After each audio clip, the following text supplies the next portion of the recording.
ಕೇಂದ್ರ ಸರ್ಕಾರ ಜಾರಿಗೆ ತಂದಿರುವ ಅಗ್ನಿಪಥ್ ಯೋಜನೆ ಉತ್ತಮ ಕ್ರಾಂತಿಕಾರಿ ಪರಿಕಲ್ಪನೆಯಾಗಿದ್ದು ಯುವ ಜನತೆಗೆ ಭಾರತೀಯ ಸೇನಾಪಡೆ ಸೇರಿ ದೇಶ ಸೇವೆ ಮಾಡುವ ಅವಕಾಶ ಒದಗಿ ಬಂದಿದೆ ಎಂದು ದಕ್ಷಿಣ ಕನ್ನಡ ಜಿಲ್ಲಾ ಮಾಜಿ ಸೈನಿಕರ ಸಂಘದ ಪ್ರಮುಖರಾದ ಕರ್ನಲ್ ಶರತ್ ಭಂಡಾರಿ ಹೇಳಿದರು. ಮಂಗಳೂರಿನ ಪ್ರೆಸ್ ಕ್ಲಬ್ನಲ್ಲಿ ನಡೆದ ಸುದ್ದಿಗೋಷ್ಠಿಯಲ್ಲಿ ಮಾತನಾಡಿದ ಅವರು, ಯೋಜನೆಯಲ್ಲಿ ಕೆಲವೊಂದು ಸಣ್ಣ ಪುಟ್ಟ ದೋಷಗಳಿದ್ದು ಅವುಗಳನ್ನು ಮುಂದಿನ ದಿನಗಳಲ್ಲಿ ಕೇಂದ್ರ ಸರ್ಕಾರ ಒಂದೊಂದಾಗಿ ಪರಿಹರಿಸುವ ವಿಶ್ವಾಸವಿದೆ. ಯೋಜನೆಯ ಘೋಷಣೆಯ ವೇಳೆ ಸಮರ್ಪಕ ಮಾಹಿತಿ ನೀಡುವಲ್ಲಿ ಎಡವಿದ ಹಿನ್ನೆಲೆಯಲ್ಲಿ ಕೆಲವೊಂದು ಗೊಂದಲಗಳು ಉಂಟಾಗಿವೆ. ಆದರೆ ಇದನ್ನೇ ಮುಂದಿಟ್ಟುಕೊಂಡು ಸಾರ್ವಜನಿಕ ಸ್ವತ್ತುಗಳಿಗೆ ಹಾನಿ ಮಾಡಿರುವ ಪುಂಡರ ಕೃತ್ಯವನ್ನ ಸಹಿಸಲು ಸಾಧ್ಯವಿಲ್ಲ. ರೈಲಿಗೆ ಬೆಂಕಿ ಹಾಕಿದವರಿಗೆ ಮಿಲಿಟರಿಗೆ ಸೇರುವ ಅರ್ಹತೆ ಇಲ್ಲ ಎಂದು ತಿಳಿಸಿದರು. ಪ್ರಸ್ತುತ ದೇಶದ ಸೇನೆಯ ಅಂದಾಜು ವರ್ಷ 30ರಿಂದ 35ರಷ್ಟಿದೆ. ಅದನ್ನು ಸುಮಾರು 26 ವರ್ಷಕ್ಕೆ ಇಳಿಸುವುದು ಯೋಜನೆಯ ಉದ್ದೇಶ. ಕಾರ್ಗಿಲ್ ಯುದ್ಧದ ವೇಳೆಗಾಗಲೇ ಈ ಕುರಿತ ಚರ್ಚೆಗಳು ನಡೆದಿತ್ತು.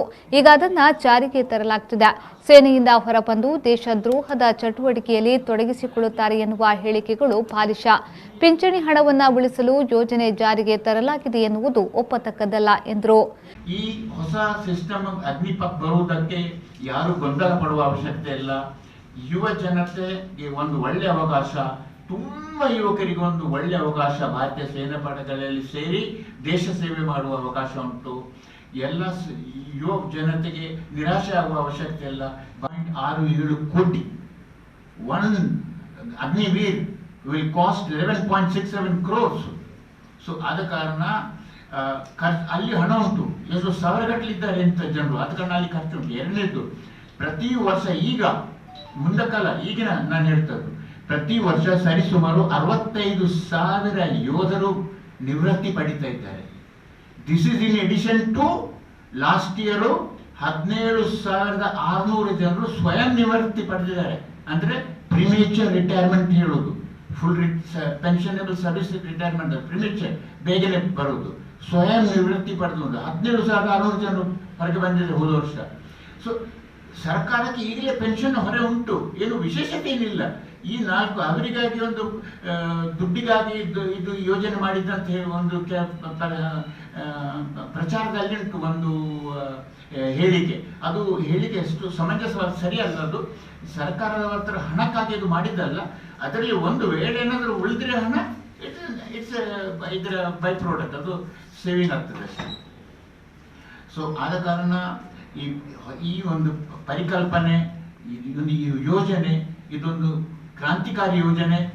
4 ವರ್ಷದಲ್ಲಿ ಅವ ಹೊರಗೆ ಬರ್ತಾನೆ.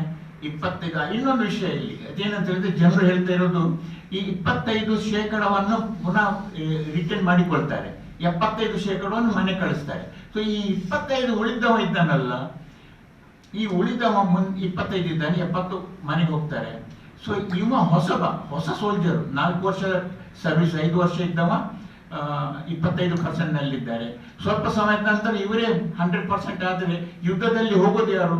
ಯುದ್ಧದಲ್ಲಿ ಪರಿಣಿತರು. ಒಬ್ಬ ಪರಿಣಿತ ಸೋಲ್ಜರಿಗೂ ಒಬ್ಬ ಹೊಸ ಸೋಲ್ಜರಿಗೂ ತುಂಬ ವ್ಯತ್ಯಾಸ ಉಂಟು ಯುದ್ಧದಲ್ಲಿ.